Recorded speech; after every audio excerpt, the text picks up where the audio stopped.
Hello there, channel members, friends, and followers from around the world. This is Q8 Pilot, your host for tonight's show. And today, ladies and gentlemen, we are going to be flying the Aerosoft CRJ 700ER service from Dusseldorf, Germany to East Midlands Airport in Yorkshire, the United Kingdom, or God's country. I want to welcome all you guys to this live stream. And our flight today should be approximately 1 hour and 15 minutes.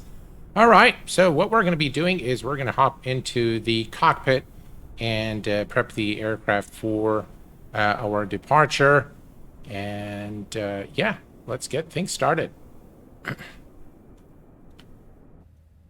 The CRJ by Aerosoft is probably their best work to date. It hasn't really received that many updates, and so whatever issues were in the aircraft in the very beginning, a few of them were resolved, but the rest were kind of left, left there pending.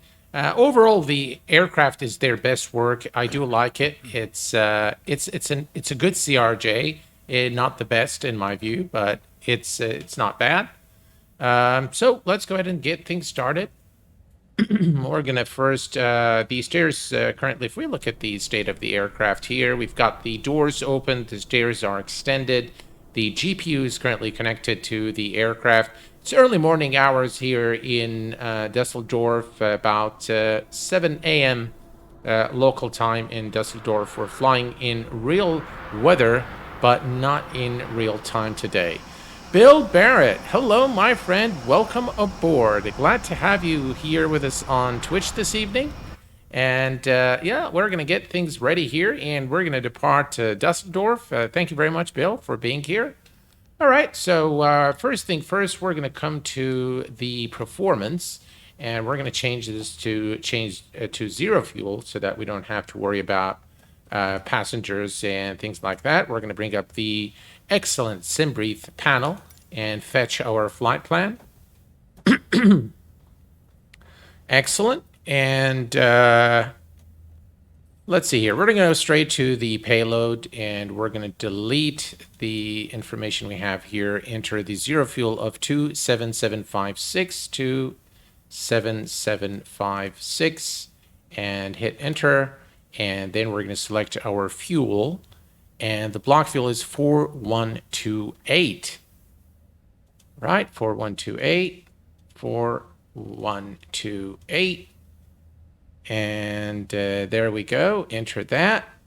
By the way, today during this live stream, I'm using all of the functionalities available to us in SimToolkit Pro, and it's got a really nice feature where you can type, you guys as the people in chat, you can simply type exclamation root ETE DEP.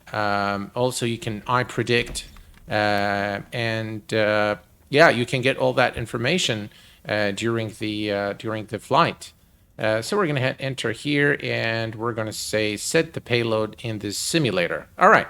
So we're done with that, and we can remove this for the time being, and we're going to get the aircraft now all powered up. So we're going to come here and turn on the master battery and turn on the AC power. DC power is on as well. I think we need some lights in the cockpit, so let's go ahead and do that as well. Display, instrument lights, maybe some floodlights as well, and the CB panel. That's much better. And we can also bring some lights here, some floodlights, and we'll also turn on the instrument lights. Much better. Excellent. And finally, we're going to come here to the first officer's side. And let's see, very difficult to see. There we go. Excellent. Floodlights, display, perfect. All right. We need some lights up there as well. All right, let's see here. All right, now we have the overhead panel as well. Excellent. And now we've got everything here. All right, so we have the cockpit all illuminated and ready to go. Excellent. Looks like people are not getting the notification of the Twitch. I'm very new to this, so it's kind of comforting to have you with me, Bill. All right.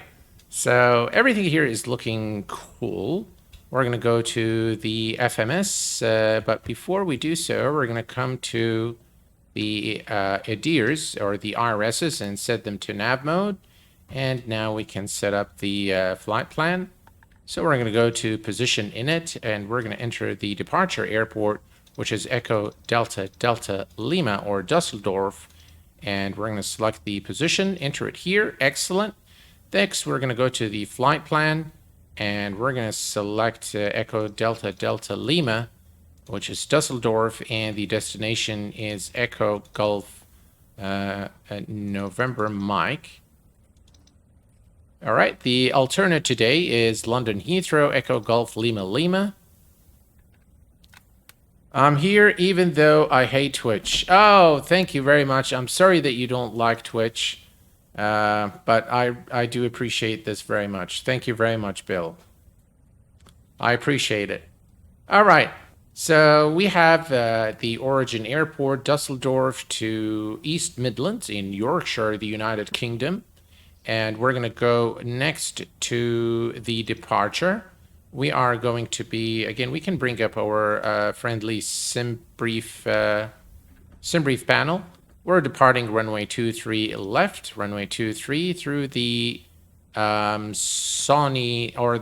7 Tango departure. All right, let's go to the next page.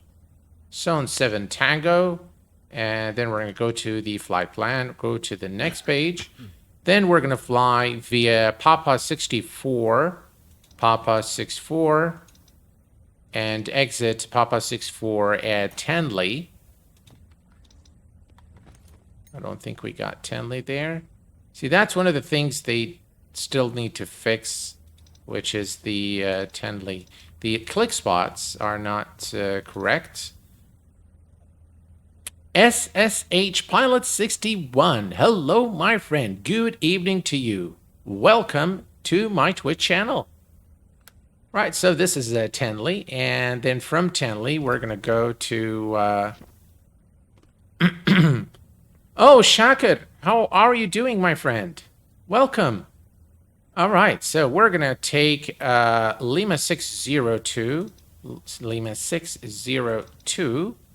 and exit at Spy. Excellent. And then we're going to fly direct to Ravlo.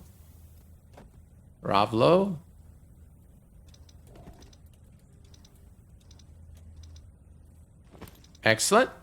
And from Ravlo, Yankee 70. Yankee 70.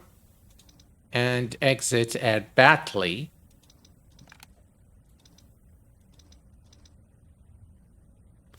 By the way, you can also get the weather for any ICO code. You just type exclamation METAR space and then the ICO code of the airport, and you should also get the METAR information. Again, a feature of Sim Toolkit Pro that I'm using today. All right. So we are done here with the flight plan, and we can see the flight plan here. We're going to go back to departures and arrivals and select our arrival, which is via ILS runway 32 at East Midlands. We're going to select the vectors. So we're going to select execute, and then we're going to go back to the legs page. We're going to go to the next page, and we have one discontinuity. So we're going to select the center fix for the runway and select here. So we're going to fly direct to the center fix from the Batley airway. Excellent. Happy to have you, SSH, Shakir. It's happy to have you here. Thank you very much for being here. You and Bill are my companions for this live stream today. All right. Excellent. So we are done here. We can now go to the performance initialization, and we can simply go back to our electronic flight bag and say copy the performance init data to the FMS, and we're going to set our speeds as well. So now we have all our speeds set, and we have all the information entered here. Now, the actual plan says 34,000, but that's a little too much for our flight. So we are going to go to flight level 280 right there. Excellent. Execute that. VNAV setup. That's good. First page, next page, and the third page. That's okay. And then we can go to VNAV performance initialization. Where's the page where you enter? All right, next page. There we go. So we're going to enter the ESA deviation, which is 3. So we're going to select 3 for the ESA deviation. Happy to join. Maybe I'll be sold on the CRJ. Yeah, just wait until the very end. 327.44. I'll give you my honest view on the aircraft as we depart. 44. It's actually a good aircraft. It's not bad. All right, we have all the wind information set up here, so all is good. Excellent. All right, so now is a good time for us to start the APU. So we're going to come here and turn on the power fuel and start. We're going to also turn on the left and right boost pumps. You can see now the APU starting. And if we switch to the external view here, you can hear the APU starting up, which is pretty cool. By the way, this rendition of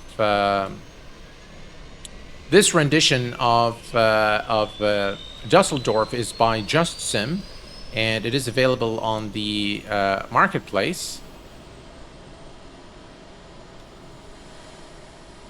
The sounds are pretty nice. All right, let's wait. We'll just wait until it's available. In the meantime, I'll just wait for it to. AC obviously is available now because we have the APU running. All right, so the APU is available. We can turn on the air conditioning system, and we're going to turn on the conditioned air for the cargo as well. Anti-ice we don't need. We're going to turn on the windshield and probe heat as well. Light dome we don't need. We're going to set the hydraulics to auto. All right, hydraulics set to auto. Emergency lights are armed. Seatbelt sign and non-smoking sign are both on. And we are now ready. Let's set our altitude to 28,000 feet. All right, here we go. 28,000 is set. That's actually not right.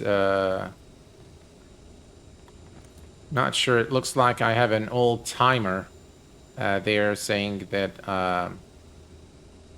Fretula Pilot, hello, my friend. Do you know if the 777 version 2 of Flight Factory is going to be released to X-Plane 11? Gee, that's a good question. I don't know, but probably not. Probably not. I would very much doubt that. All right, so we are ready here. The APU is running, and the aircraft is all loaded up. So we're going to come back here to the performance. No, we're going to go to aircraft, and we're going to close the door. So let's close the door. Now we can see the door closing. Excellent. All passengers are aboard. And we can remove the ground power unit. Remove the chocks. Before takeoff, we would like to encourage all passengers to watch our cabin crew display the safety features. All right, looks like we are ready to go. We're going to set this on progress, and we're going to change our speed. So the current speed set, we're going to set it to about 240 knots. It's been a while since they showcased some screenshots. It will be a shame if they don't get a new... I think we will get it. It's just a matter of time. But flight factor, problem with flight factor is they have a lot of unfinished aircraft. So, yeah. All right, altimeter is set to 1028. All right, and nav source is set to FMS1. Excellent. And we're going to just decrease the range here. So that's the runway over there. So we're going to push nose to the right. All right, all is looking good here. Let's go ahead and turn on the beacon lights. Nav and beacon lights are both on. And we are ready to go. We actually, yeah, all is good here. And we can now call the pushback truck. Excellent. So we're going to go to GSX. Ooh, look at that, guys. Now that is something. That's an A380, Emirates A380. Ooh, very nice. All right, so let's bring up the pushback truck. All right, prepare for pushback and departure.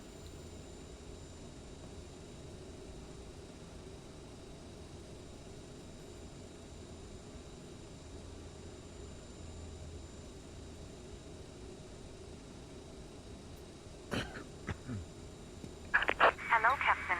We are ready for pushback. Excellent. It's going to be a nice departure with the beautiful lighting here at Dusseldorf and some clouds as well. Excuse me. All right. Departure checks completed. Bypass pin inserted. Let's hear those engines. Absolutely.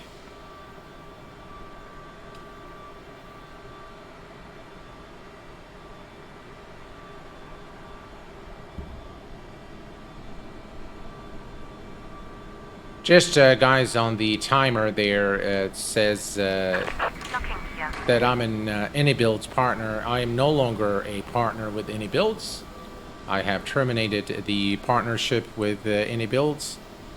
So it looks like, because I've logged into Stream Elements with Twitch, so some of the old timers are probably still there. All right, so we're going to do nose to the right. Release parking brakes. All right, let's release the parking brakes. Parking brake is released. Commencing push. All engines clear. Start at will. All right, we have, we're going to turn on the yaw dampers, stab trim, mock trim. We're going to turn the radios, and now we can start the engine. We're beginning with the right engine first. And we're going to wait for about 21% of N2, and then we'll introduce fuel.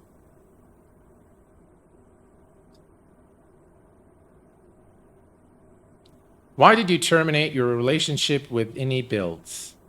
Ah, good question. All right, let me just turn on this here. Well, there is really nothing. I just don't want to be associated with, with anyone or any company. I'd like to remain very neutral in whatever that is I do on the channel.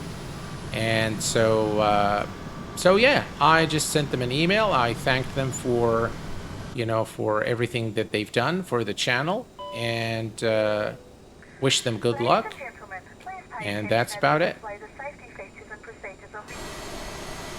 By the way, this issue that you see. Oh, by the way, this is the A380 that just landed. It's coming to park here, guys. Look at that. This is FSLTL. Look at. Very nice. And that's us there. So what I've done is once you go out and come back, then, you get the textures back. All right, so let's go ahead and start the left engine. We would also like to remind you that you should turn off all electronic devices. We thank you for paying attention during this brief presentation. Being neutral is a good call. Absolutely. Absolutely. Please set parking brake. All right. Parking brake is set. Waiting your confirmation for a good engine start. All right.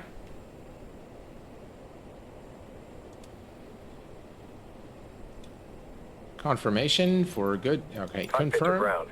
We have a good engine start. You can disconnect. Right, let's introduce fuel for engine number 2, or the left engine.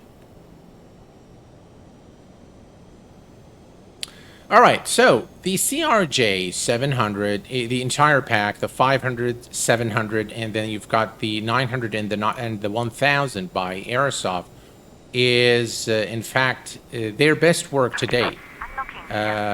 I think they've done a really good job with this aircraft, and however, that said, I don't think they've improved on it. So after the initial release and a few updates, it was pretty much silence there in terms of the updates. So yeah, here's a question: what's the best overlay you ever used with OBS or Streamlabs? Personally, I like the what do you call it? The Fly Chrono, I think is what it's called. I think it's the best one out there. But I nowadays I prefer SimToolkit Pro as a complete solution, because it really does have everything. So it's an all-in-one solution. It's free, works great. So yeah, I prefer SimToolkit Pro without a doubt. All right, APU can go off, and the fuel door can go off as well. We're going to turn on our taxi lights, and let's see here. All the other lights are good here.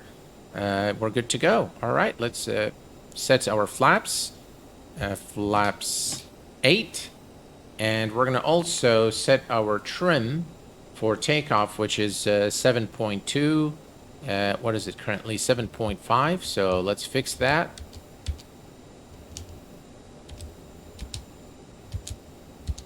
All right, 7.2 is set. Excellent. And now we're good to go. Parking brake released. Takeoff config is okay, and we're good to go.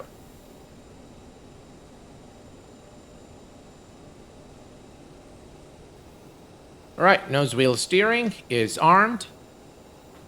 So one of the problems, Volante has got a good one, but very difficult to customize. So it's pretty much built in, but it doesn't really give you a lot other than the colors. So you can't change the colors, but you can't change anything else. So it kind of is very limiting in terms of what you can do. By the way, in SimToolkit Pro, you can create your own overlays with your own data, and it's just really great. I haven't really played with it that much, but it is absolutely just great. It's a great tool. All right, we are taxiing down to the runway now. And all is looking good.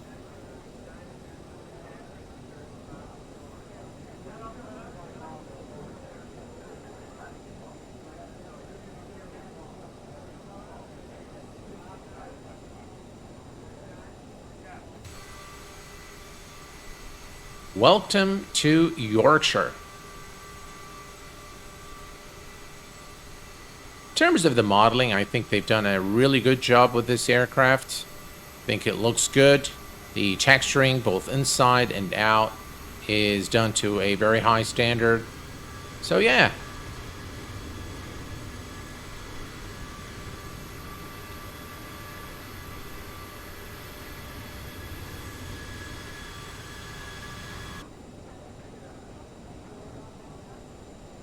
I do like the night lighting a lot in the CRJ. Just look at those clouds.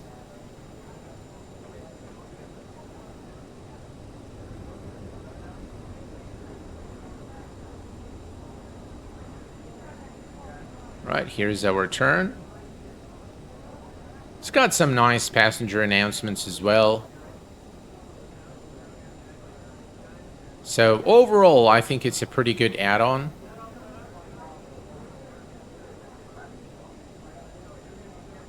Very easy on the frames, by the way,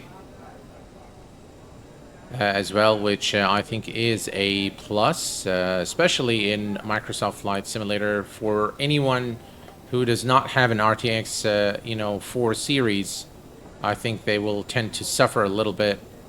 So this aircraft is especially easy on frames, and you can enjoy it in some very complex. Even if you're on a mid-range graphics card and setup, you can still enjoy this aircraft at some very complex scenery. So if you ask me whether I recommend it or not, I definitely do recommend it. It's a good aircraft to have. Quite fun, and it's actually very nice to hand fly as well in this sim. And here's a look at Dusseldorf.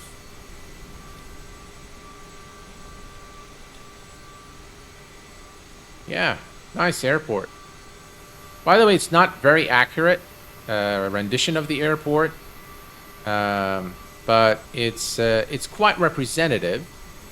And yeah, I do like the fact that they've nailed the again, taxiways are not exactly, you can see here, see that that doesn't look right there, but overall it's okay. Overall, a nice scenery to have. Procedure for a nighttime takeoff.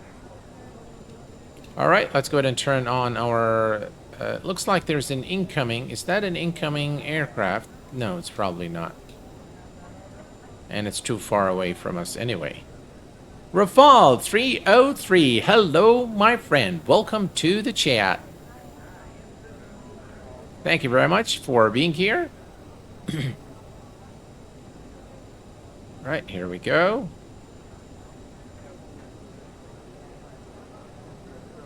Is that aircraft coming to... No, it looks like it's landing at 23 right. Yeah. So nothing to do with us. We are good to go. Let's turn on our landing lights. And strobe lights are on as well. And we are cleared for takeoff. Left is clear. Right is clear. And we're good to go.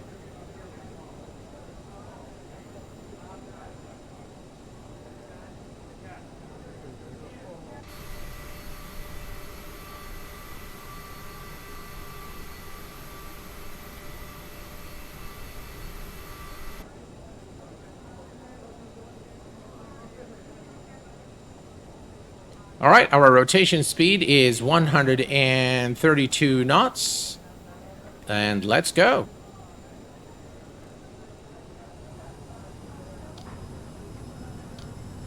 Toga.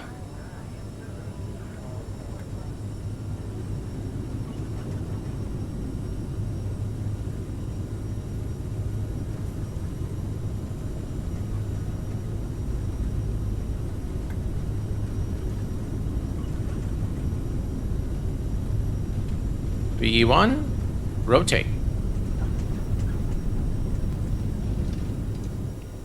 And positive rate of climb, gear is going up.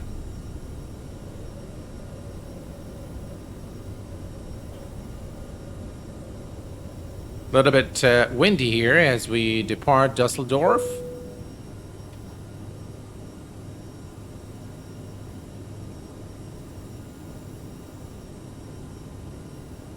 Nice departure.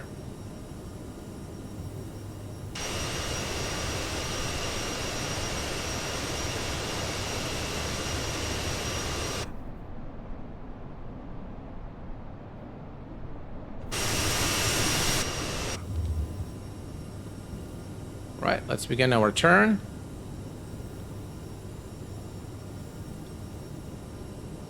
And we're going to begin retracting the flaps.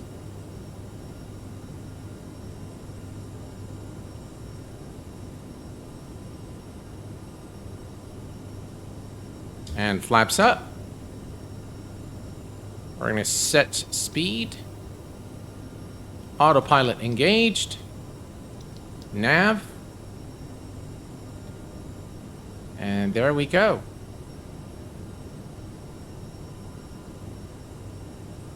And now we can Retract the throttle to climb thrust.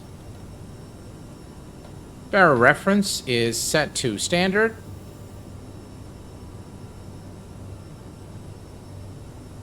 And now we're going to continue the climb to 28,000 feet. Let's increase the range here on the display. And here's a look at the outside for you guys.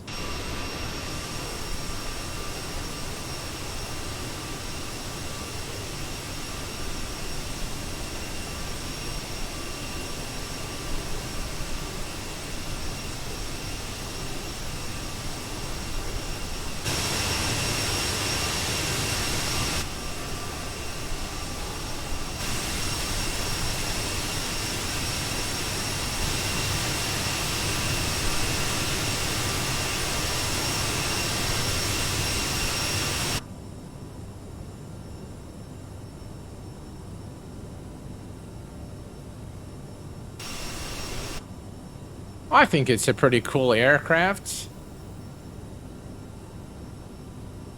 Now, one thing here, again, the click spots. Speaking of the click spots, if you go to the baro switch here and you click it, nothing happens.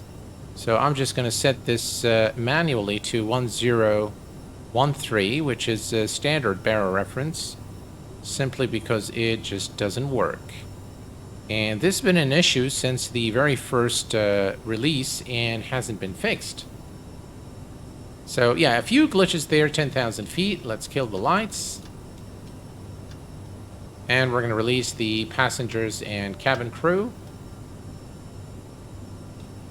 There we go.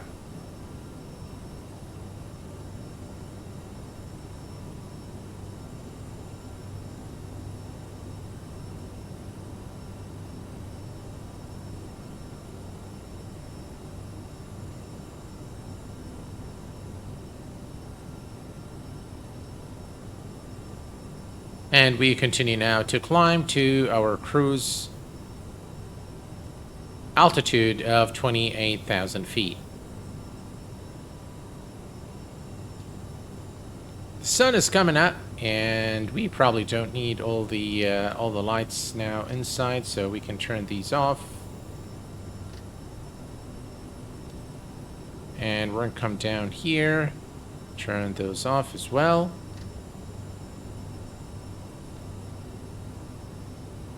Leave the display. CB panel. There we go. And we can disarm the thrust traversers as well. And come up here and turn off the lights on the overhead panel. Yeah, I mean, you can look at the texturing is done quite nicely on the CRJ. I love the displays and how the screen glows is done pretty well in this aircraft as well. So all in all, it's pretty good, yeah.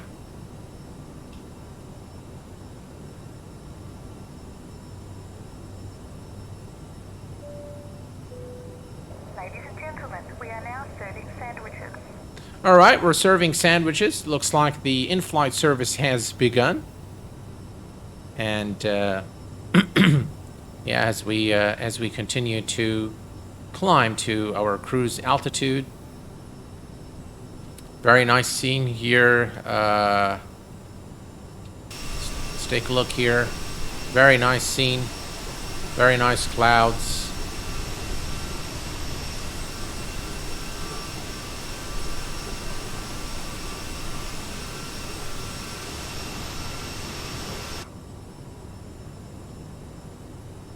As we continue to climb to 28,000.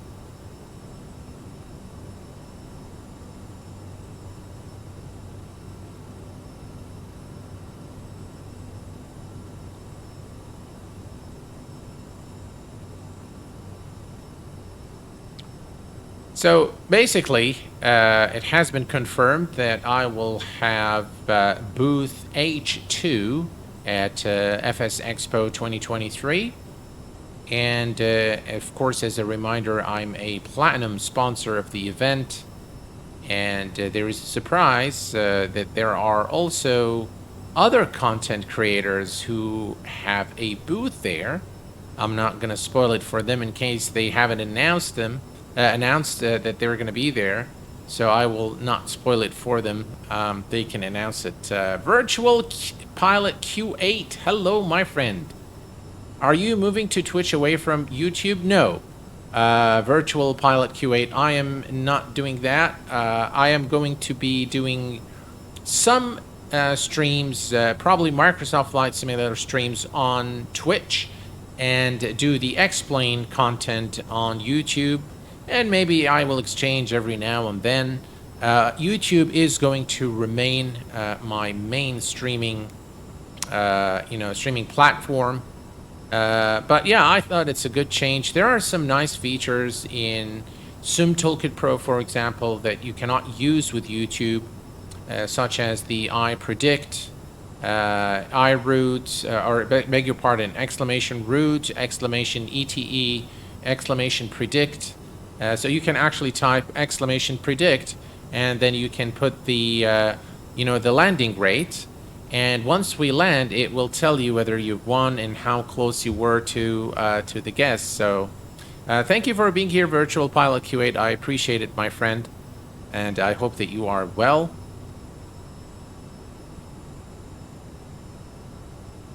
And we are at 21,000 for 28,000.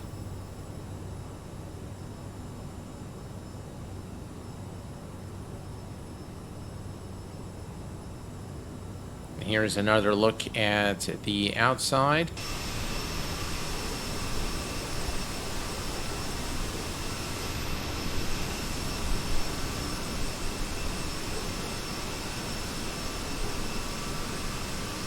Very nice livery of Flybe. Again, really, the texturing is very well done on the CRJ, I think. Yeah, they've done a really good job there with the texture work. And Aerosoft, by the way, are known for creating, very visually very pleasing models.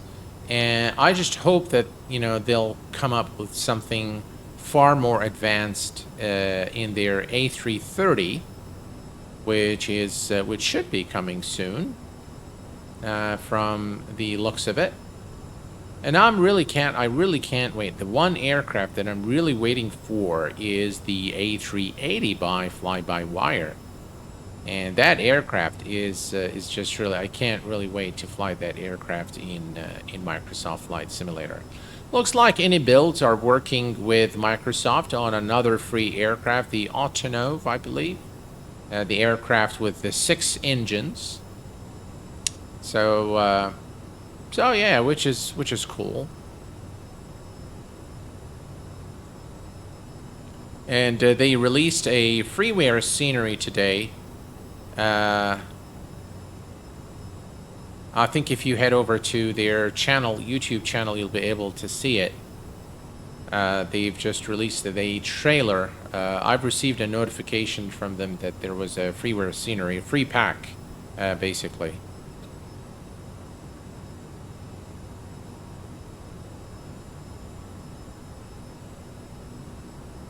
Right, we continue the climb to 28,000 feet. And Bill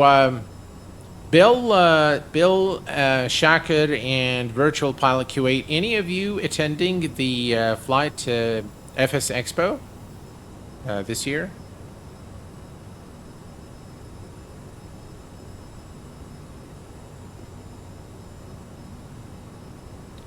$25,000. We're looking good.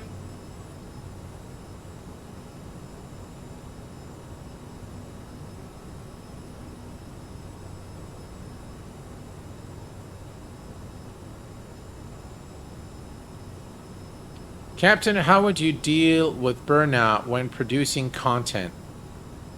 I'll tell you, creating content is a very laborious, very demanding affair. And sometimes when I feel really burned out, I decide to just say, okay, I'm going to not make any content In fact, I'm not going to even turn on my PC for a couple of days.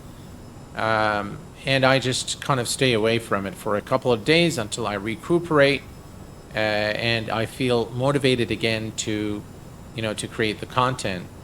The thing is when I don't feel completely motivated to do something, then the quality isn't going to be good and it will show. So I normally decide not to do it. So it's okay to, to have a couple of days, off. Sometimes, I'll take 3 days off, 1 week off. That's okay. You can always communicate with your audience via shorts, maybe a community tab on the days that, you're unable to create content. And sometimes, it takes me, I'll create the video and then midway creating the video, especially if it's a tutorial, I feel like, you know what, I don't feel really like doing this, so I'll leave it for another day. So yeah, Bill, thank you very much. Thinking about coming out to see you. Well, that will be great, Bill, really. And that's why I'm there, by the way. That's okay, Shakir. I understand. I'm going to take a week off of work and attend the event, so yeah, I do understand, without a doubt.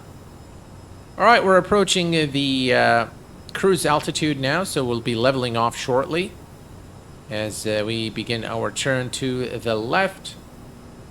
A lot of AI traffic today, as I can see. Look at that. The sky is just filled with aircraft. Look at that. All over the place. By the way, I'm using FSLTL, just in case you're wondering, which in my view is the best available AI for Microsoft Flight Simulator.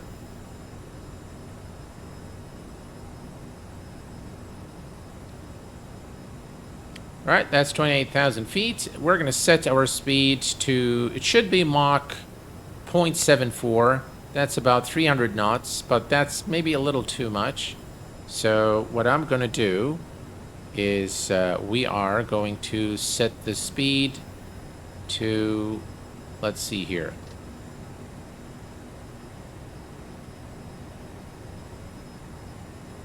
I think that's about right. 260, 270 knots should be fine. 270, 280. Yeah, we'll set it to 280. All right, 280. Excellent. So we'll let the aircraft pick up some speed, and then we'll adjust the throttle.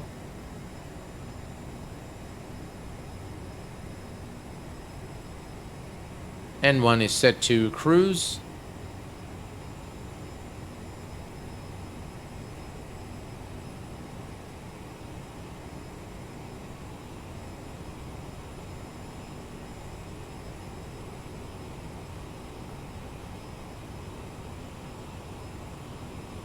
Man, there are just AI traffic all over the place.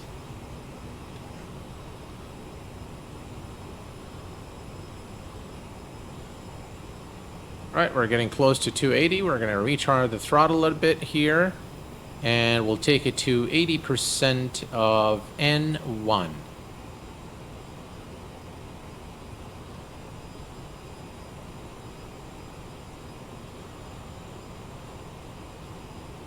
Right, that's about right. We'll just monitor our throttle here to make sure we don't gain or lose speed. And time for us to switch to the outside view and take a look.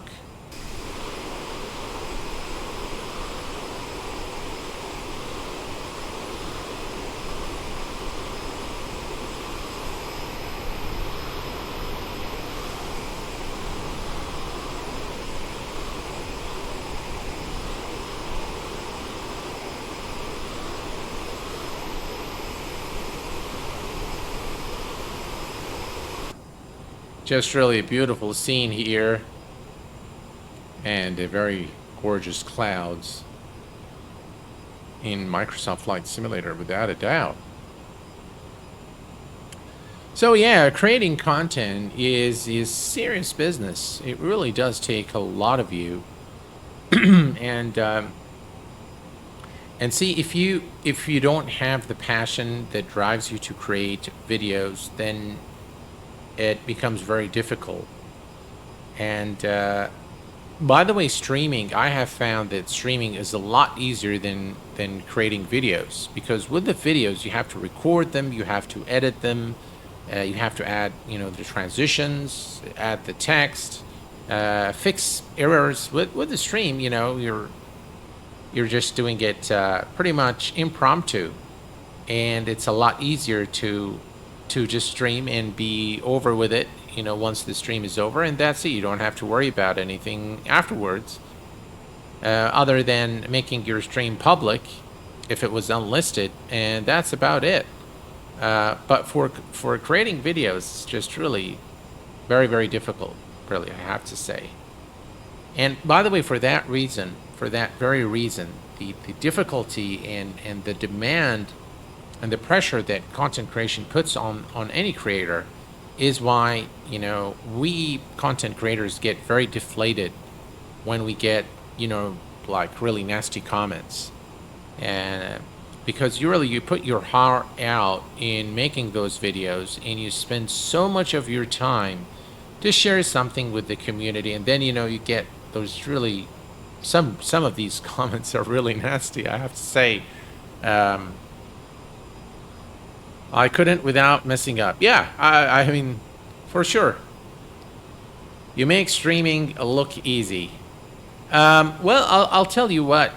In the very first few streams, you'll sweat, I'll tell you, because you don't know what to expect. Sometimes, you get into technical issues. Your internet isn't working, and, you've got a bunch of people waiting there for you and expecting to see a good show. So it does put a lot of pressure on you. But once you figure it out, then it really is very easy to do. It doesn't really take much. You do have to invest in some good hardware and a reliable internet connection. You need high upload speeds in order to be able to stream reliably. But once you've got the prerequisites there, I think pretty much it's a walk in the park. And then, of course, one of the things, by the way, that is more difficult in streaming than in video or in recorded videos is the fact that when you are making a video, you don't have to talk all the time, right? And you just can cut out the parts where you don't have anything to say. In fact, you're just going to say, for example, if it's a tutorial, it's a 1, 2, 3, and you're done. But with a stream like this one, for example, there's a prolonged period of time where, you need to keep the interaction with your audience. So you need to keep coming up with stories, and that's what I like to do. I really like to share my personal experiences with, with everyone on the stream, and tell them about, even work and some of the things I learned at work. Not necessarily flight simulation, but that's really what keeps the stream going. And I think if you have a decent personality, people will come and people will listen to you. And yeah, I think that's one of the things that's probably a lot more difficult when you're doing a stream than creating a video. And I think personally, both serve different purposes, and I think you need to do a little bit of both. So you can't just do streams and not do videos, or do videos, not do streams. Well, maybe the latter is something you can do, but you will be missing out a lot. So yeah, I personally like to do a mix of both, without a doubt. So yeah. We are, folks, at 28,000 feet at about 280 knots. I'm going to reduce throttle here just a little bit to keep our speed steady. And we are heading to Yorkshire, or God's country, as the the people from Yorkshire they call it God's country. And so that's where the name comes from.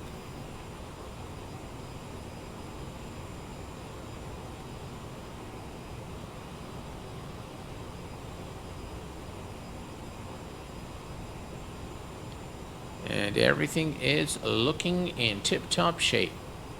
Look at that. Really, FSLTL just really revamps the entire experience on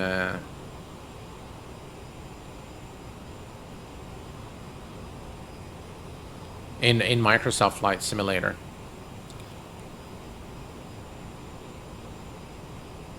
So yeah, I think it's a good relaxing stream for me, without a doubt. When doing it here on Twitch, obviously not many people show up for the Twitch stream, which is alright. But maybe it tells me something. People maybe prefer YouTube.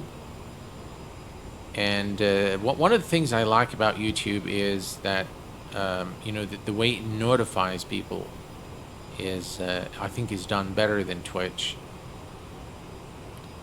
So yeah.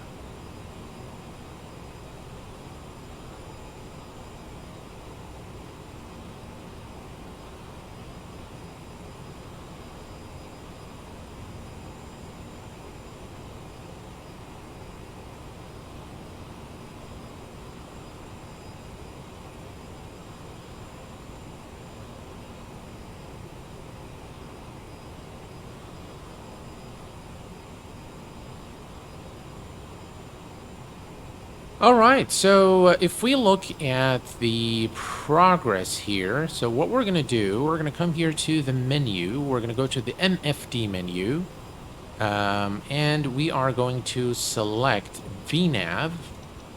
All right, so now you can see VNAV is in top of descent is in 28 minutes.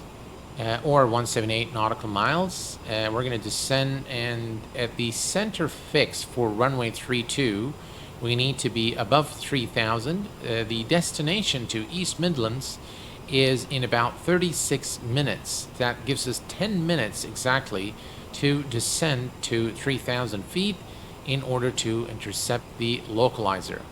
Now, if you go in the CRJ, if you go to the radios here, you can definitely set the nav radios manually to the ILS frequency, but if you actually leave it, it will just automatically tune it as soon as you're on final. So you don't really have to do anything here. I got the notification by luck. I was playing with the app. I believe that's the only reason. Oh, really? That's strange, yeah. I think if you are not subscribed, it would be very difficult. Although I think I've posted on Twitter. I'm not sure if the notification made it there on Twitter. But yeah.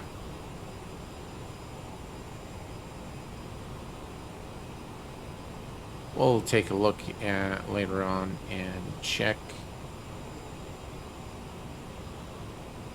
Yeah, there was a notification on Twitter, without a doubt.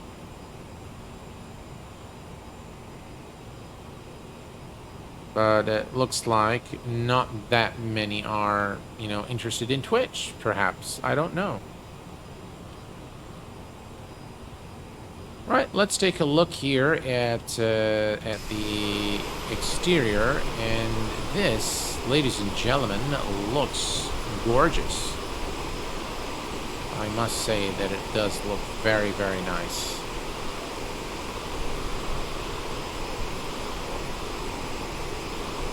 I haven't flown this CRJ in the longest time.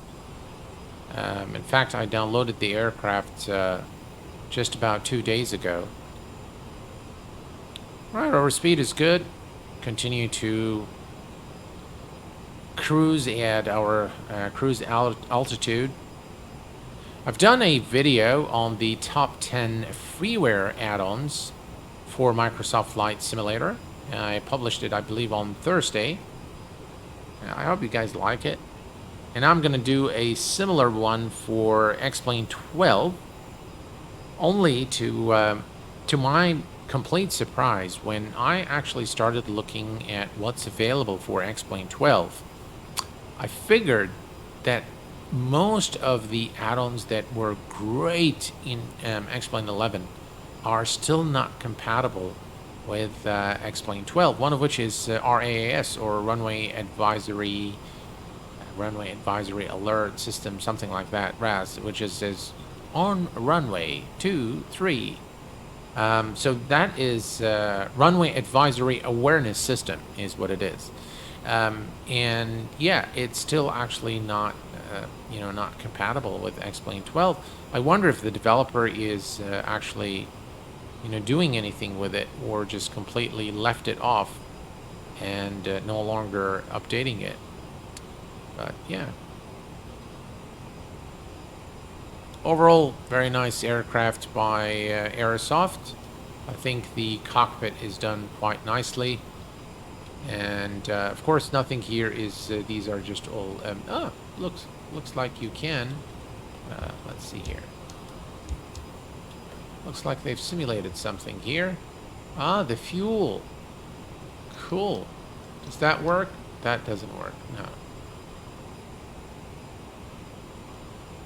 Ah, all right. So it looks like the fuel panel is simulated, which is cool. I never knew that it was simulated. Let's turn the power on. Does it turn on? Yeah, it does. I never thought that it was actually simulated, but it looks like everything is simulated here, which is cool. Yeah. The first time, actually, I know that it's simulated. The cockpit door doesn't open, so you can't actually go to the cabin. But yeah, overall, I think they've done a good job with the modeling of the aircraft. And back in the pilot's seat. So we're going to leave this now, and let's go back to the likes page. And the top of descent is in about 23 minutes. I got the, what about better pushback? Better pushback does work. It's got some issues with some aircraft, but overall I think it works, and it does work very well. So I'm not sure why Stream Elements is putting this, says enter a message. Yeah, I need to figure out what's...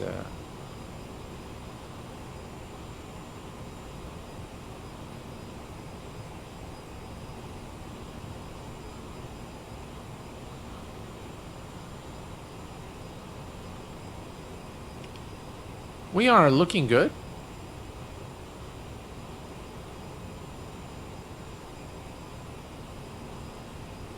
I do also, by the way, like the chat is a lot more readable in Twitch than it is in YouTube.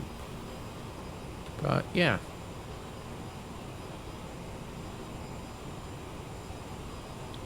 Here's a wing view for you guys.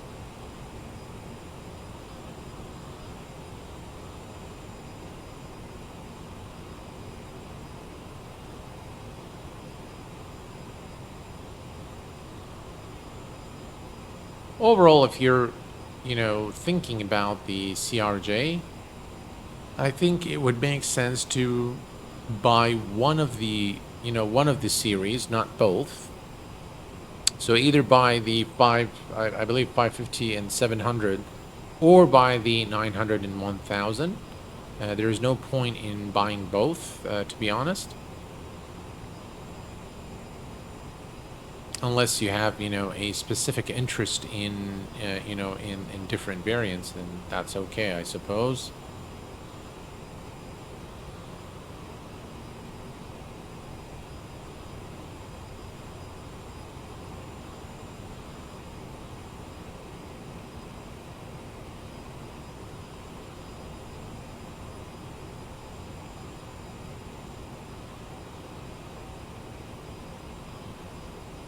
Quite exciting to see where flight simulation has basically reached in the last couple of years. I think with Microsoft Flight Simulator, X-Plane 12, and there is actually a new. There are many flight simulation, or maybe not flight simulation, but aviation simulation software coming out. One was like where you are a marshaller and it's a completely virtual reality experience, and you are a marshaller and you guide the aircraft into their position and service them. Also replay the stream in real time in case you missed something and want to replay something. Yeah. So absolutely. Absolutely.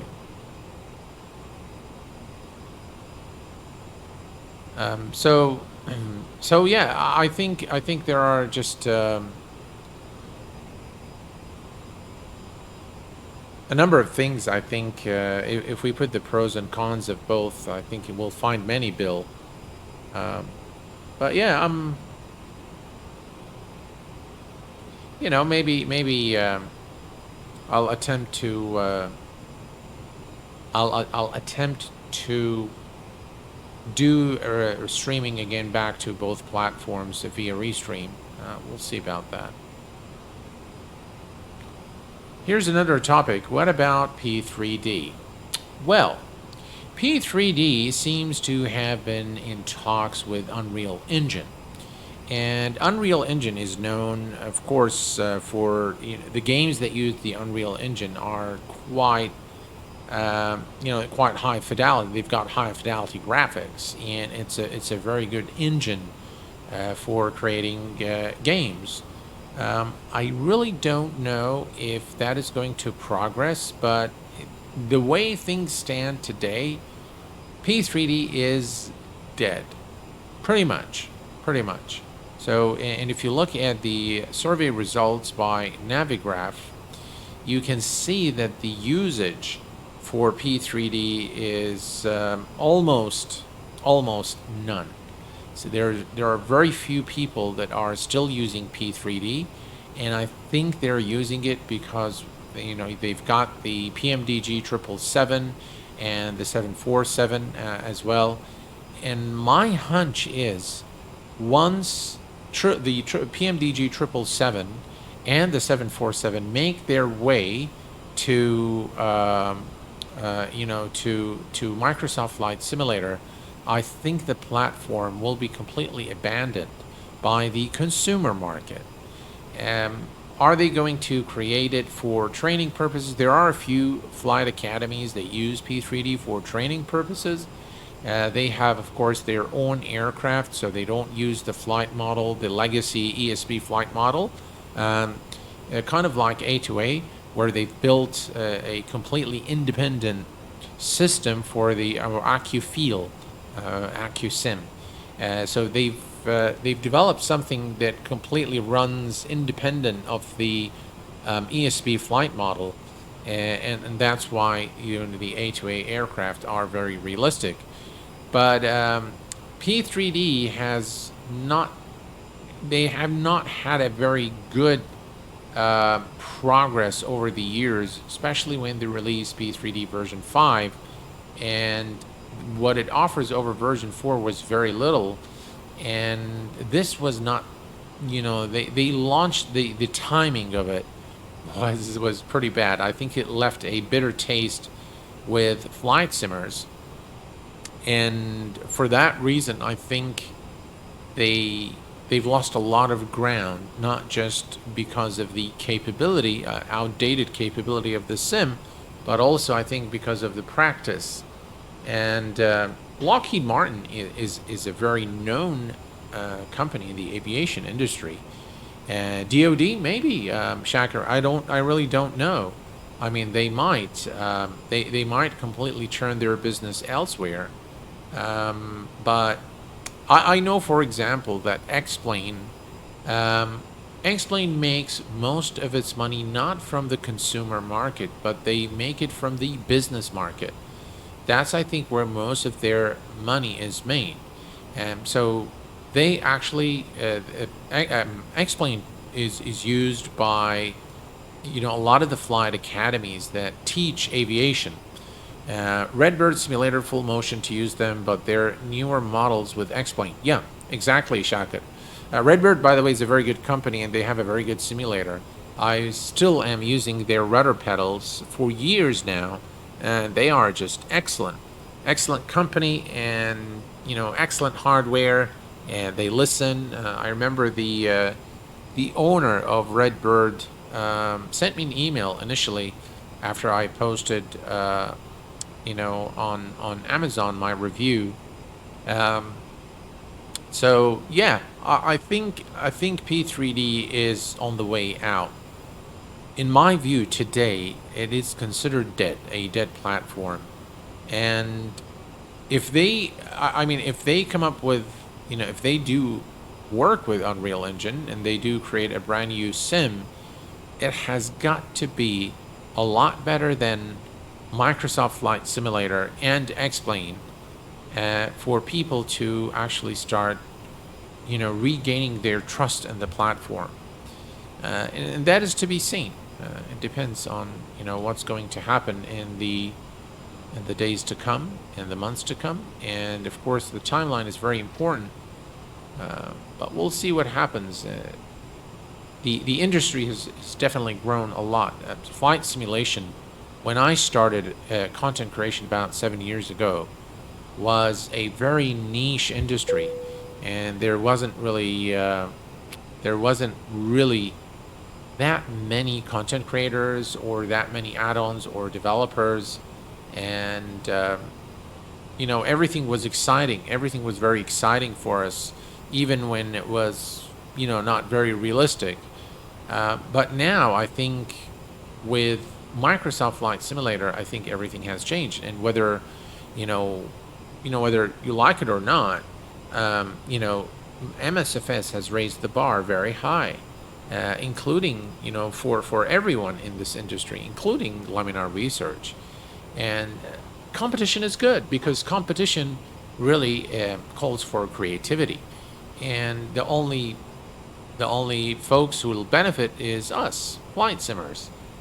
Now, of course, with that comes the price tag. Now, you can also see there is a shift in the price of the add-ons, the hardware, the software. I did see some mentioning of P3D6. Really? Wow. This is going to be very interesting to see. But if you look at the prices of all the flight simulation hardware back in 2015 and today, you'll see that there is a paradigm shift in the pricing. And people are now willing to pay a lot more than they used to in order to enjoy a realistic experience or a high fidelity experience, let me say. And a lot of people have also, not a lot, but I think a lot more than in 2015. Today, a lot more people have turned to flight simulators to actually practice their PPL and pass their exams, and keep their certifications and things like that. So all in all, I think flight simulation has grown and is going to continue to grow. I think also for combat, for those who like combat simulation, DCS has really come a long way with some very high fidelity aircraft and some very realistic scenery as well. So I think there are three very powerful, very strong platforms today. Microsoft Flight Simulator, X-Plane, DCS, and probably if P3D decides to go with the Unreal Engine and produce a brand new sim, then only time will tell if they are going to be at par, surpass, or be remain the underdogs in the industry, and that's what they are today.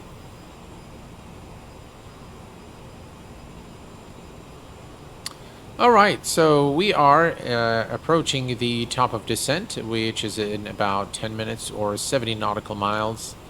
And we're going to prepare now for our arrival. So the first thing is we are going to go to the landing speed. We're going to set hole. We're going to take a note of VREF 136 knots. We are going to add about 5 knots to that. So we're going to assume 141 for our approach into East Midlands. And we are going to reset the MCP altitude to 3,000 feet, which is the initial approach altitude for runway 32 at our destination. The top of descent, you can see it now here on the screen, and we're going to do so in about 6 minutes or so from now. Excellent.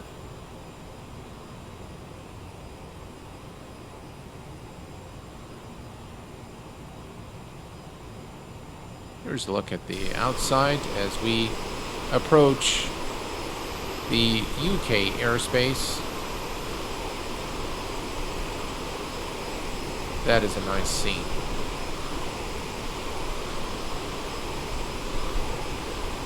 By the way, this registration number does not belong to this aircraft. I believe this belongs to an E190 aircraft.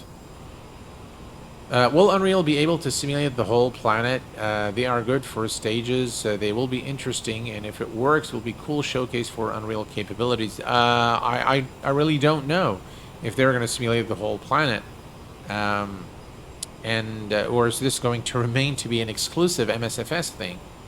Yeah, that's really a very interesting topic, Shakat. Really,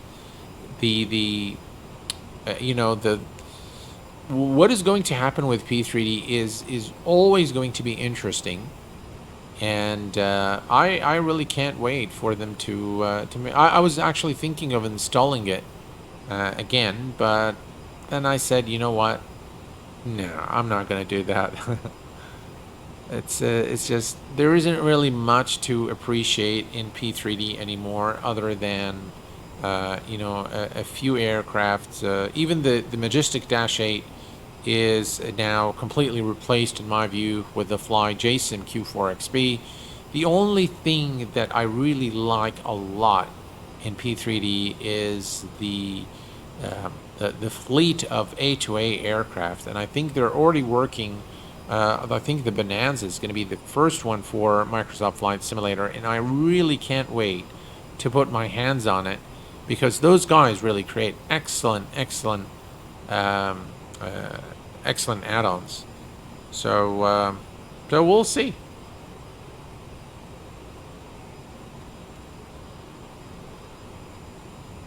Yeah, exactly.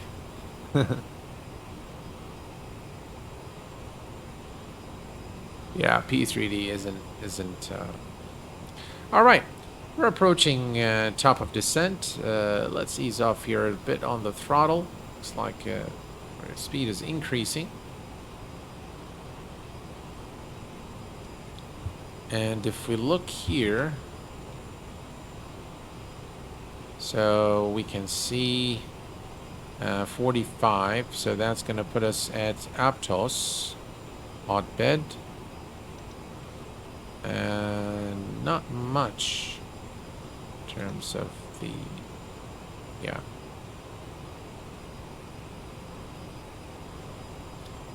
All right, that's top of descent. We're almost there now. And if we look at Sim Toolkit Pro, oh, why? Looks like it's not following the flight. All right, let's try to fix this. Let's see, fix phase. We are in cruise. Okay.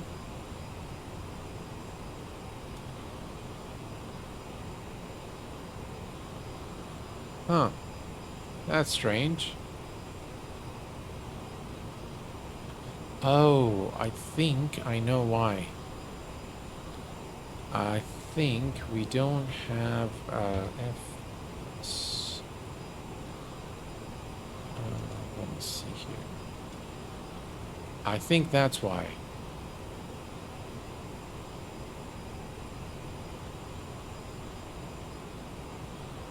Yeah, let's try this. Let's see. That was my bad, yeah. Oh yeah, A2A, PMDG, FS Labs. Yep, that's right. Those are the good ones. fixed phase. We are in cruise. Okay. We're going to put the aircraft now. Yeah. There we go. Now we have the aircraft. Excellent. So that's top of descent right there. And that's East Midlands, Yorkshire.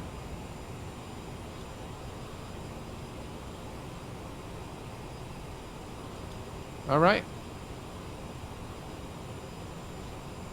Now we can get the all the commands, the ETE and METAR and route, all that good stuff.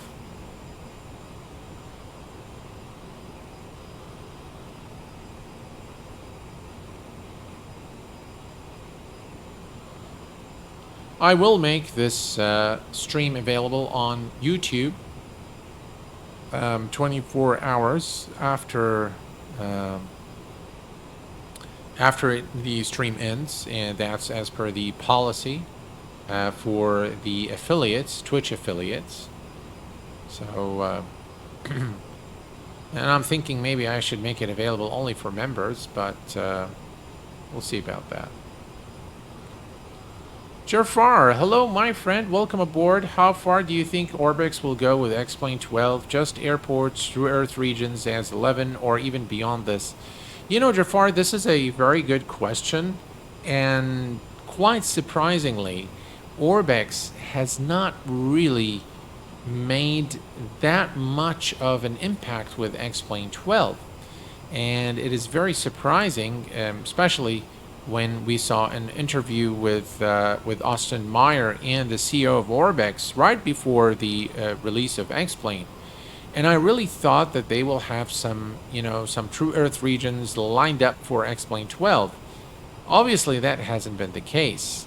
And I think that they're going to be very conservative with their development for X-Plane 12, simply because I think the market is showing more, you know, the consumer market is leaning more towards Microsoft Flight Simulator, and it makes a lot more business sense for Orbx to develop for Microsoft Flight Simulator and to bring the developers of Microsoft Flight Simulator into their platform, which is the Orbx store.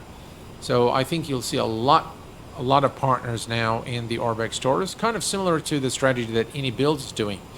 And by the way, if you look at AnyBuilds and you look at Orbx and you look at all the major PMDG, all of them have pretty much abandoned X-Plane as a platform.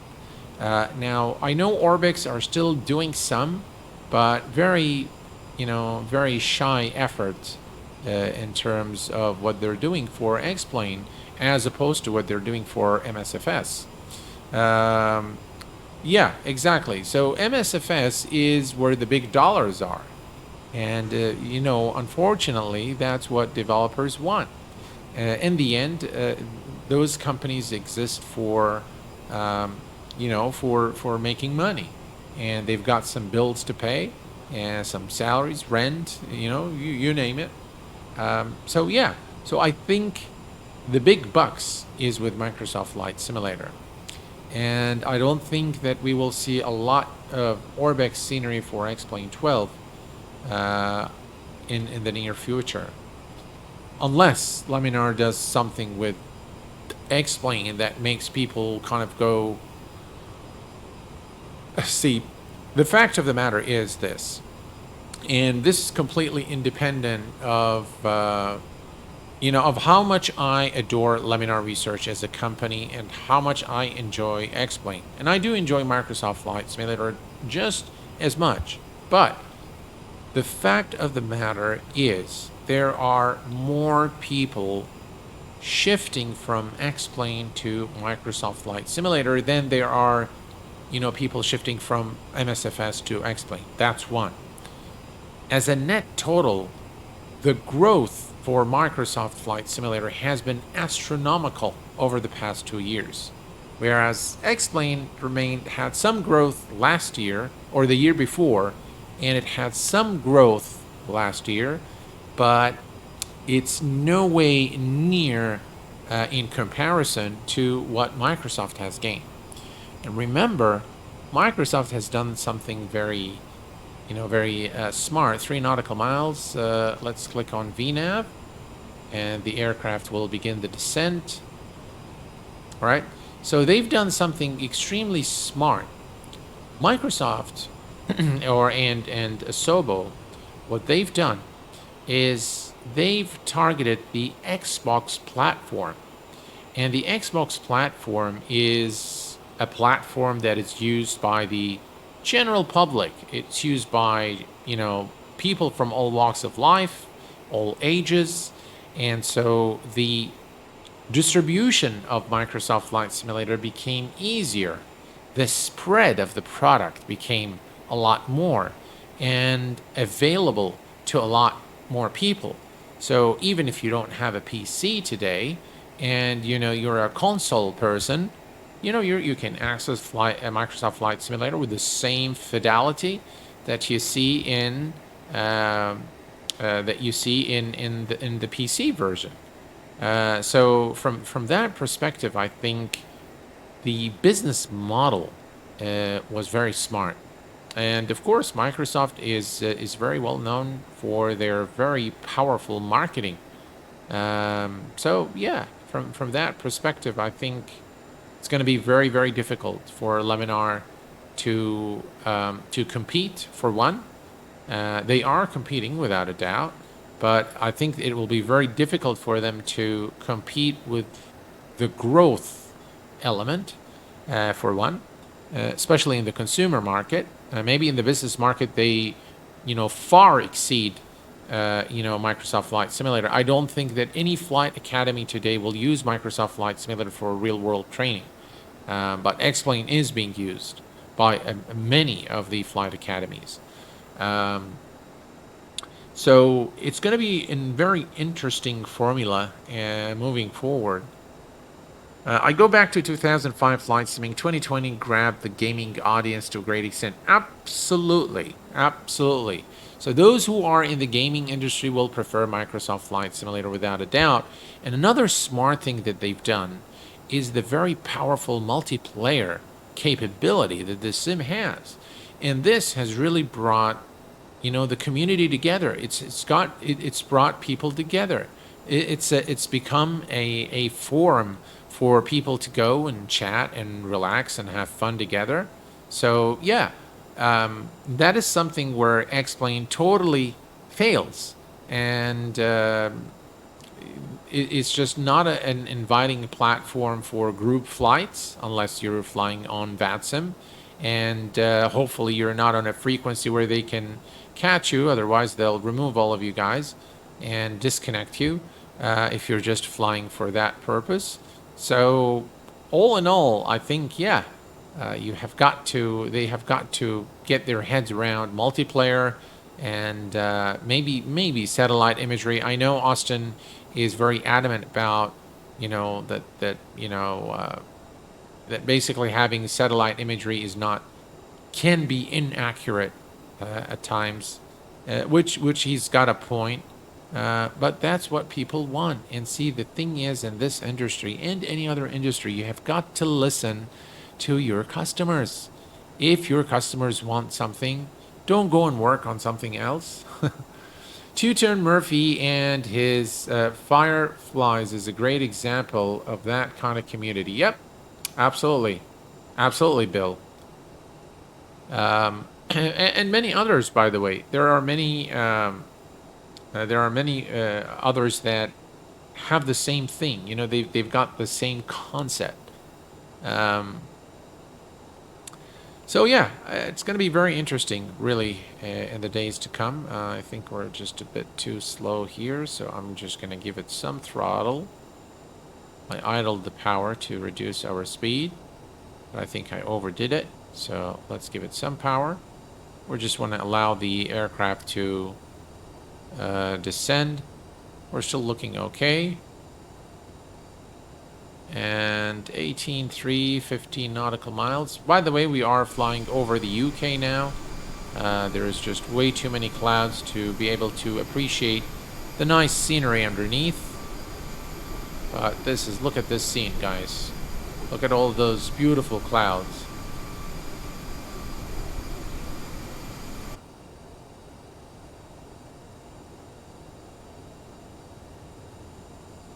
All right, let me just give it more throttle. All right, that's good. Now the very first few flights I've done with this aircraft, when it came out, it had some issues with capturing the ILS. So we'll see today if that works properly. That's a fun place, rather VATSIM. Yeah, VATSIM is okay. They've got some very professional folks running the platform, and the same goes for IVAO. I think it's also a very good platform. Man, this scene is just gorgeous. Those clouds are wow.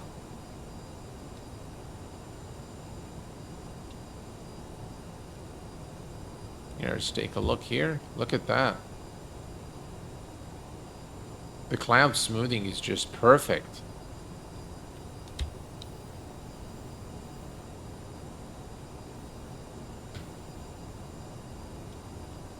All right, let's remember one thing. Lights, control replay. Oops. All right, we're just going to remember. We'll use it once we're ready, right before our approach into East Midlands. FS Clouds is a bit relaxed. POSCON is nice too. Yep, I've tried both. They're both okay.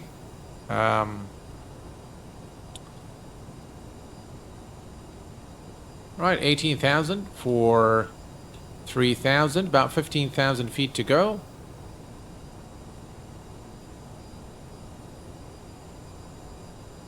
And we're descending at about 18,000, about 1,000 feet per minute.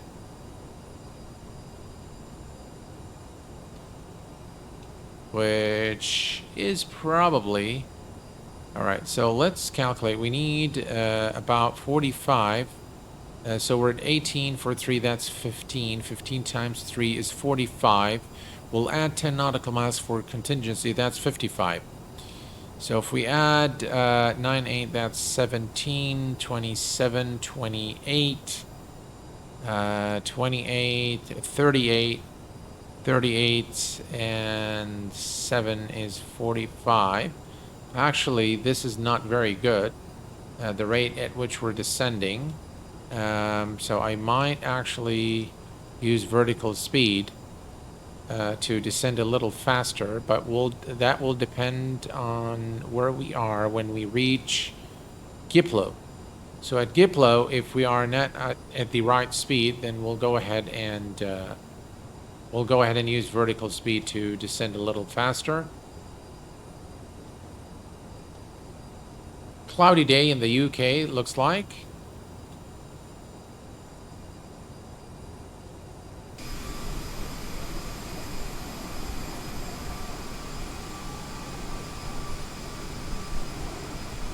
Just look at this beautiful view here.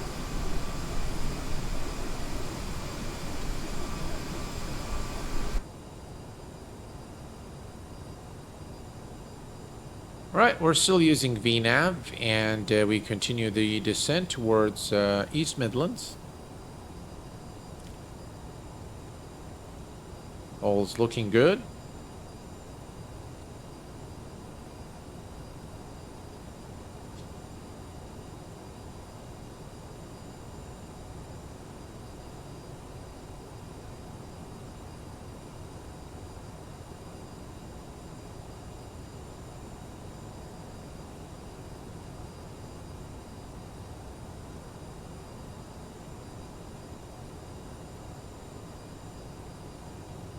And 16,004.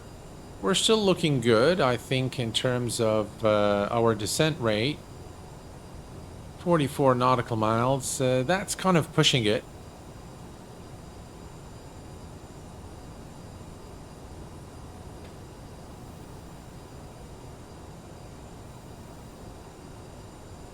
But we'll see. Hopefully we'll be able to clear that. This is just screenshot material right there. Let's go ahead and snap one. There we go. Screenshot has been saved. That looks really nice.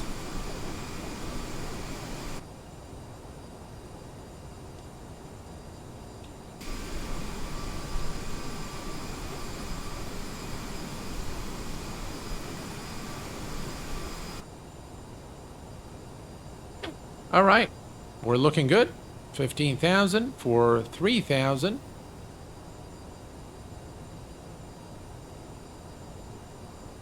And we're descending at about 1.1, so 1,100 feet per minute.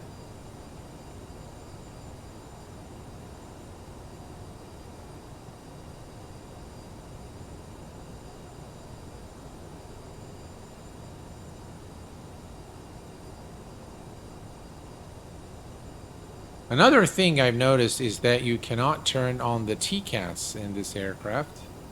So for some reason it remains off even if you turn it on. I'm not sure why. Now we're going to Giplo, which is this one here. We need to be at 12,800. So far so good in terms of the altitude. I still think we're a bit too high, especially if we set the baro to look at this scene. Just really beautiful.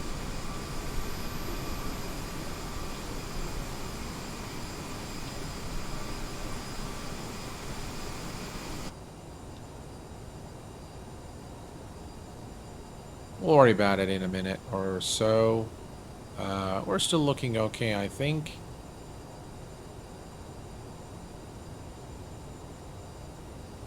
We're going to keep the current speed until we make the turn at Batley, and then we'll begin decelerating as we approach our final destination.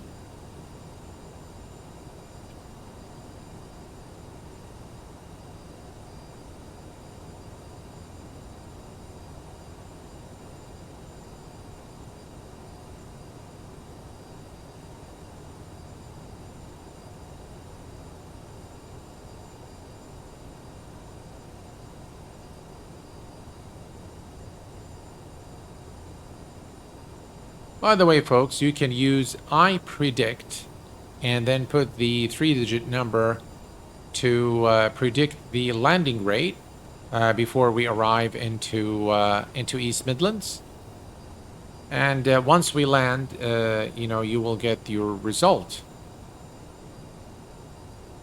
If that's something you'd like to try out, please go ahead and just type exclamation, sorry, not exclamation predict, and then just enter the 3-digit number that you predict the landing rate is going to be at East Midlands. Here is a better look here at the beautiful terrain in the United Kingdom as we make our way to Yorkshire and exactly to East Midlands Airport to land this beautiful CRJ 700. That's runway 32 now, appearing there in the display. We're gonna zoom in there on the range again.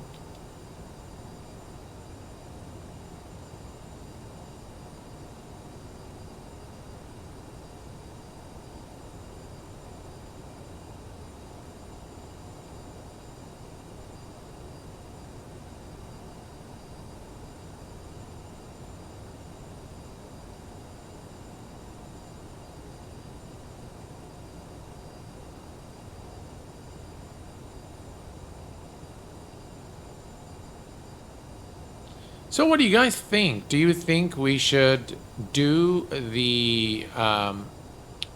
some streams on Twitch, or should we continue to just exclusively do the YouTube streams?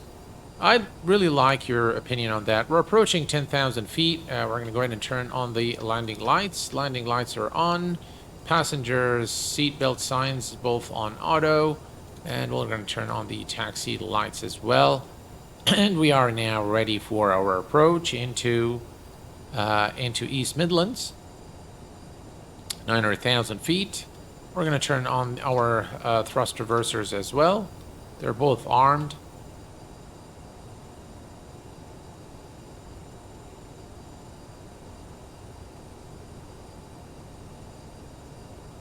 And we should be fine, I think, in terms of the altitude. I'm going to set the speed bug to our final approach speed, which is 132. And that should be a good reference for us to follow. Actually, it was 137. So I'm going to add 5 to that. 142 is going to be the final approach speed.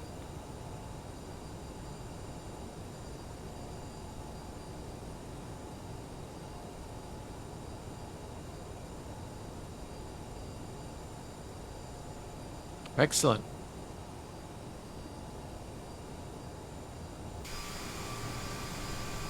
And one of the things I like about Microsoft Flight Simulator, stay with YouTube, but this is really up to you and where you want to grow your program. I think you should give Twitch a chance. It takes time to gain momentum. Whatever is better platform for you. Thank you very much, guys. Appreciate it.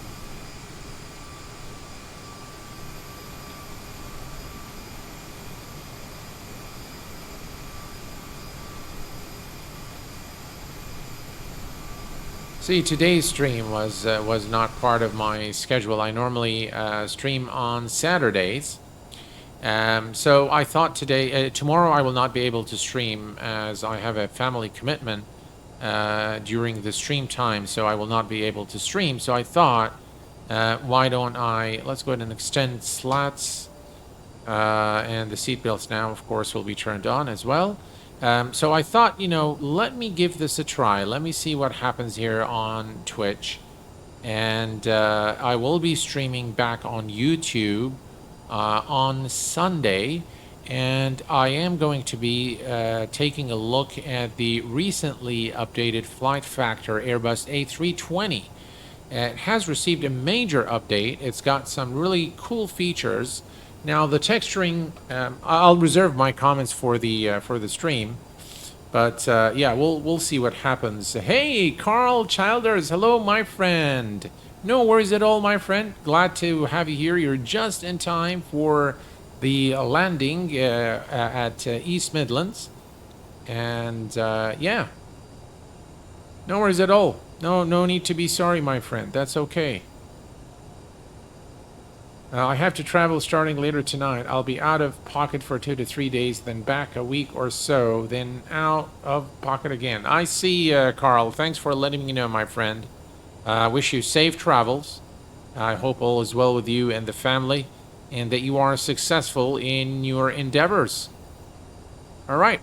What we're going to do, folks, is, as you can see now, we are approaching 6,000, so we're going to set the barrel reference 1030, and we're going to start reducing our speed. We are getting pretty close now, and just look at this beautiful terrain here in the United Kingdom at God's country, or Yorkshire.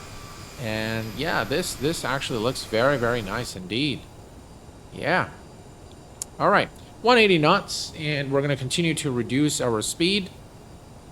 And once we are at the final fix, you will see that the radio frequency will change. So here now, if we go to radio, actually it has already set this to 1110.9, and the approach course is 328 degrees. I'm going to set this on, you can see nav2 is on auto, so I'm going to set this to 1110.9, which is the approach frequency. So that one is on manual, and now pretty much we can the runway is right ahead of us now here, and we continue our descent. There we go.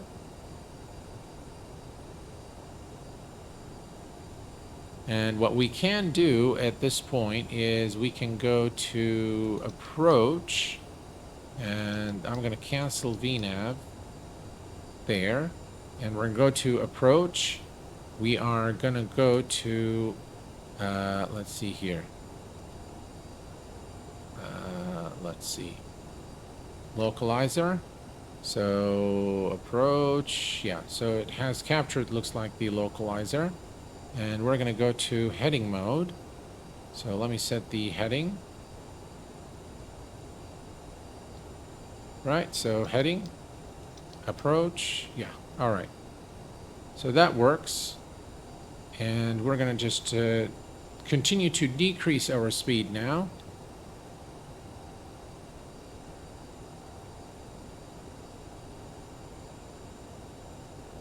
All right, we're going to go to flaps 8. We can see the glide slope needle here, showing that we should start lowering the landing gear as well.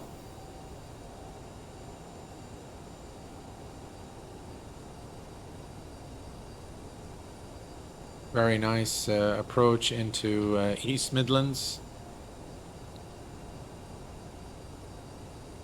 And we can increase the range here.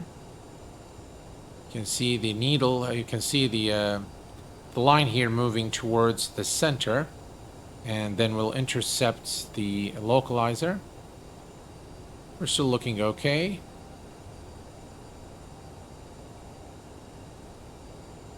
Oh, I'm very sorry, Carl, about your aunt. Really sorry about that, Carl.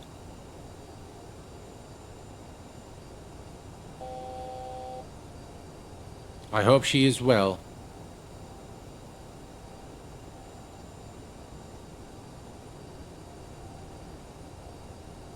Family comes first, my friend. Family comes first, always.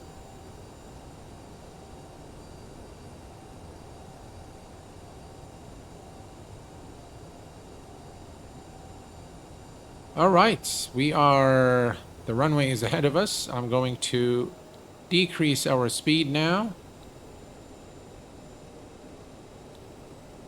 And I'm going to go ahead and select flaps. Runway is in sight and flaps 20. Let's go ahead and lower the landing gear. Please remain seated until we have stopped.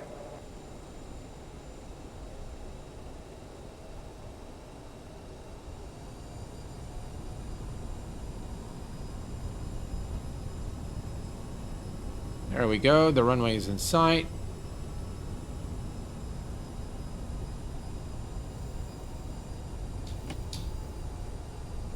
And flaps full.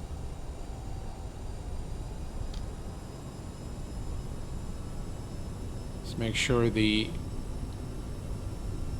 Alright, so one thing we want to do is we want flight control replay. So let's say record. And we're just going to call this, what do we call it? ENGM. Right, it's recording, I hope. Is it recording?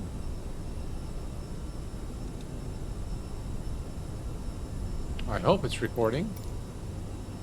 Ooh, our speed. Guys, look at this beautiful approach into East Midlands. This looks really nice.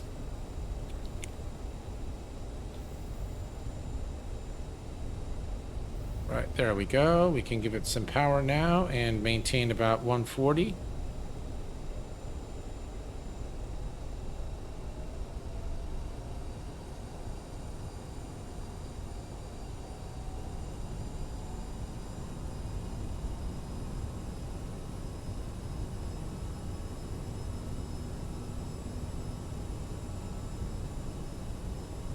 Says recording. I hope so.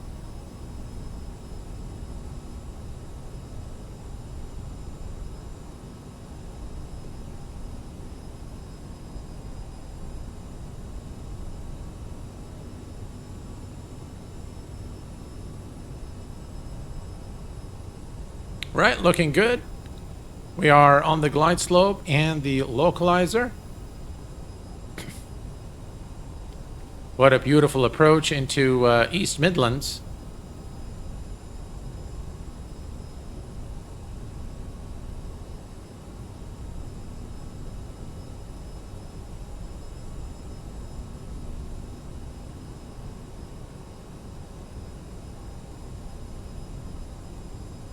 And we'll disconnect the autopilot at 1,000 feet.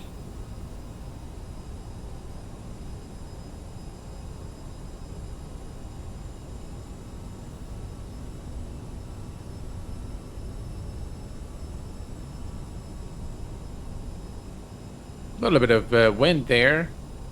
What beautiful approach into God's country. Yeah.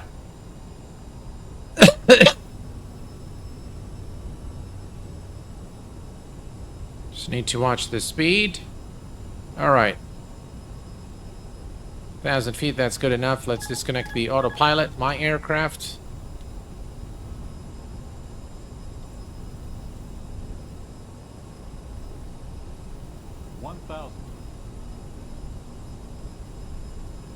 Wow, the wind is very strong.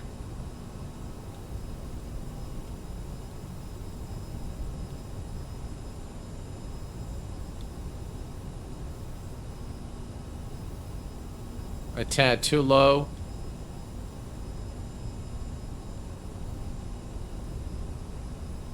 $500. 500 feet. 400. 300. 200. 100. 50. 40. 30. 20. 10.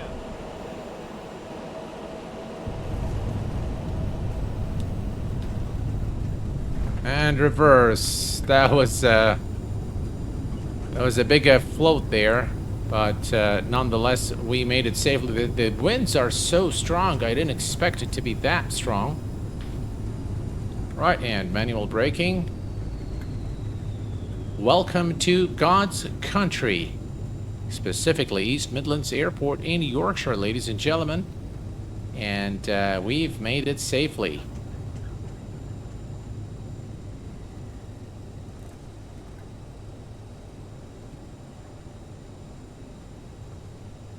Yeah, very nice. Really enjoyed that approach. Was just truly a beautiful approach. Please remain seated until the aircraft has come to a complete stop. Again, with the passenger announcements as well. Let's go ahead and disarm the reverse thrust. And we're going to retract our flaps.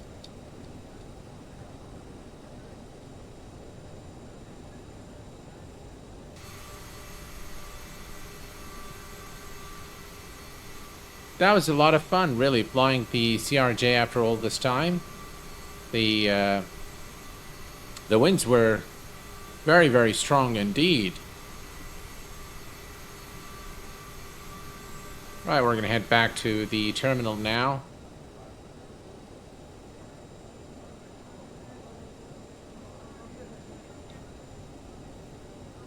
So, landing recorded at -159. Another thing I like about Twitch is what you just saw you there in 12.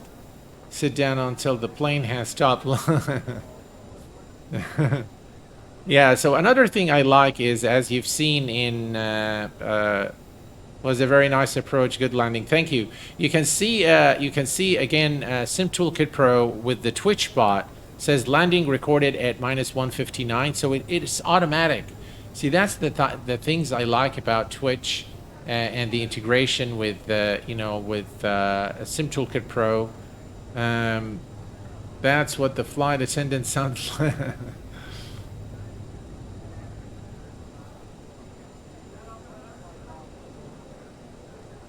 Better API on bot support for sure. Yeah, I really like what it does, and but yeah, I think most of the following is on YouTube, and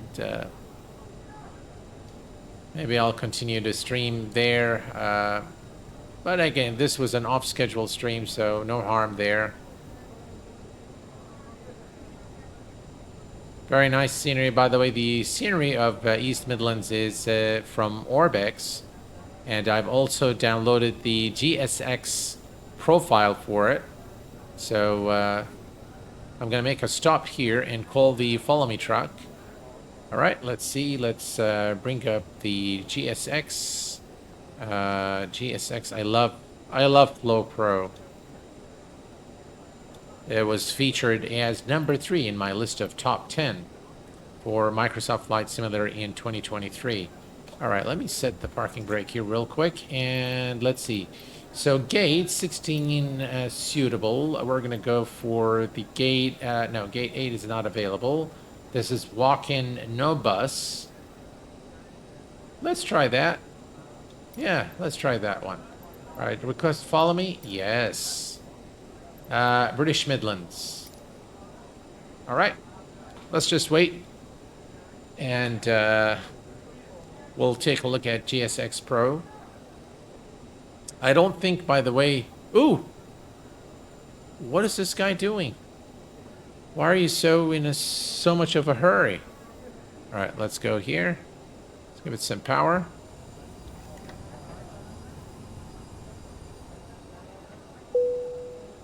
Tier 1. Well, thank you very much, Carl, for your subscription there. I appreciate it. I can't seem to be able to import SimBrief flight plan through any builds A310 norms. Flashes pending and nothing. Really? That's very strange, Shakir. Thank you very much, Carl, for your support always. You've been a rock. You've been a rock. Right, really nice scenery of Orbx there. Yeah, look at that.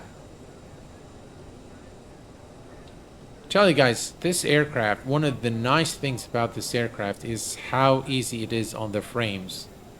And considering it's, you know, it visually is a very pleasing model.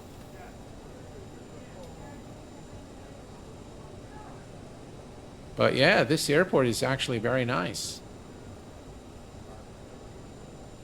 Where's this putting us? Ah, right there. Okay.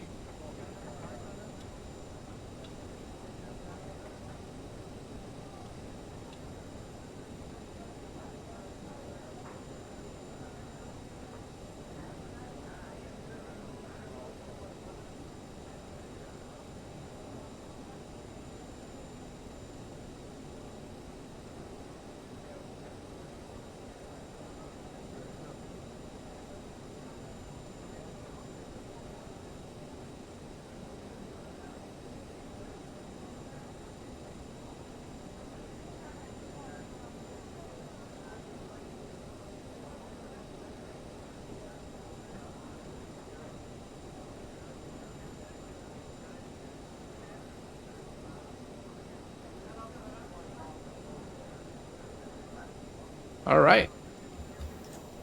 Parking brake is set. Look at the marsh. All right. So it's asking us to kill the engines now. So let me kill the lights here. And strobe, beacon, nav are all turned off. So before we actually do that, I think it's best that we do the flight control replay first. So let me bring up our wheel again. And we're going to go to FCR. We're going to say stop. Right, so, and then we're going to say load. And we're going to select, where is ENGM? There we go, ENGM, open. Excellent. Still loading it. And play. All right, there we go.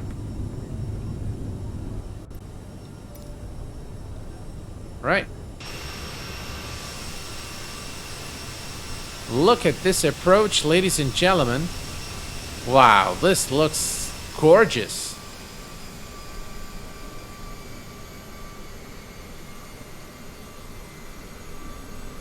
I forgot whether it asks for ID or name, but make sure you don't get confused. That is correct. Yes, that's actually a good catch, Carl. Yeah. Shakir, yeah, you might want to check that the SimBrief is the ID, not the name. So I'm not sure which one it is, but guys, look at this. Look at the beautiful, 3D objects there. Wow, look at that. Now that looks really good.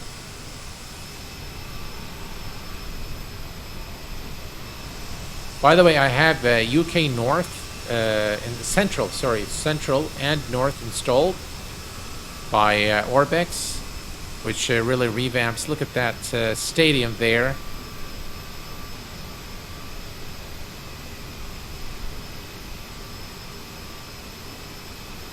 Buildings, road traffic, all look great to me. Absolutely.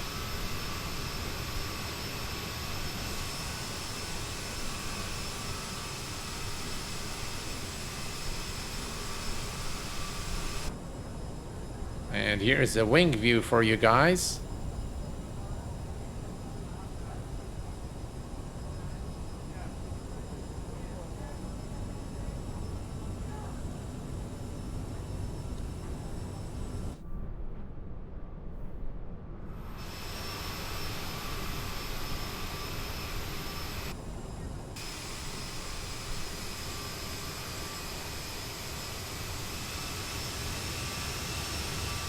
And I think this is when I took over.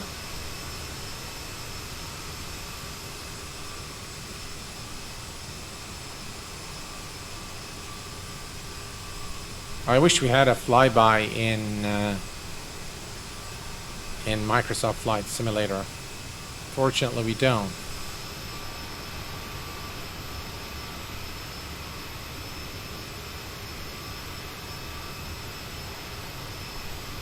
That looks just amazing.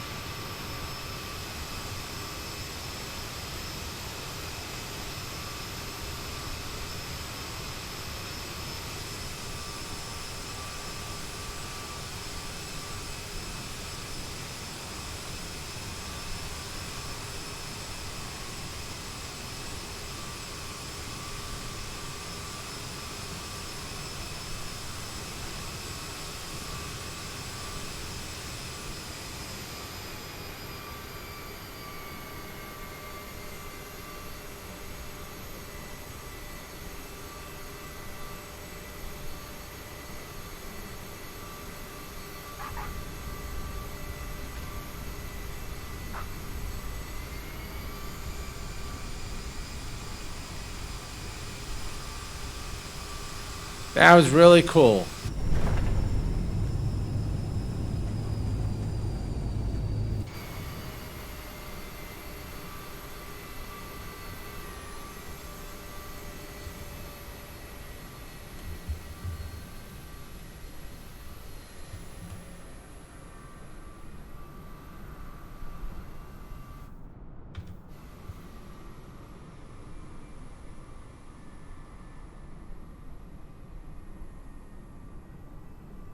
Well, it says no guesses, no winners. I see. Okay, so no one used the I predict. It's because we landed again through the replay.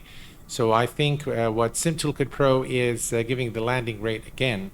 But the first landing rate is the correct one, of course, which is not very different from this one. But yeah.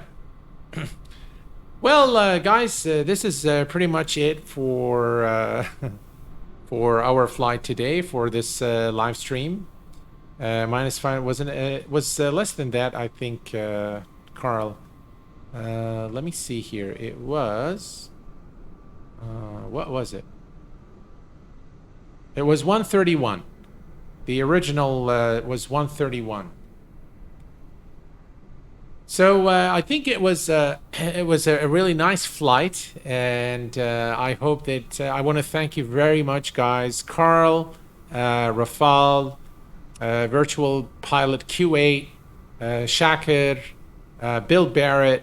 Thank you very much, guys. Jafar, thank you very much, guys, for being here. I do understand that this is maybe not your preferred platform. But for me, it was just a test, kind of testing things out. And I hope that in the future, I will continue, of course, on YouTube as the main streaming platform. But I really do want to thank you very much. You've made my time worthwhile today here on Twitch. So, folks, this is it for this live stream. And by the way, that message that you just saw, I am no longer an AnyBuilds partner. And that is just a timer that I forgot to remove before the stream. So I just want to stress out that I am no longer, the channel is no longer in any way, shape, or form affiliated with AnyBuilds. So that's just a disclaimer there. Anyway, guys, we need to update the bot. Yeah, we do definitely, Carl. Guys, thank you so very much for being here this evening. It's been a lot of fun, and it's time for me to hit the sack and call it a day.